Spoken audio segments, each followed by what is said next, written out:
সবাইকে অনেক অনেক আন্তরিক শুভেচ্ছা।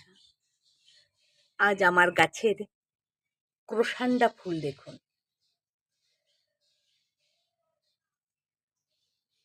কি মিষ্টি কালার না, কত সুন্দরভাবে হয়েছে।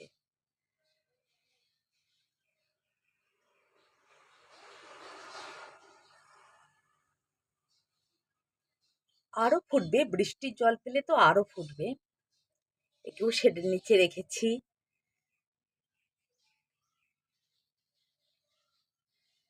যখন প্রচুর ফুল আসে দেখতে দারুণ লাগে।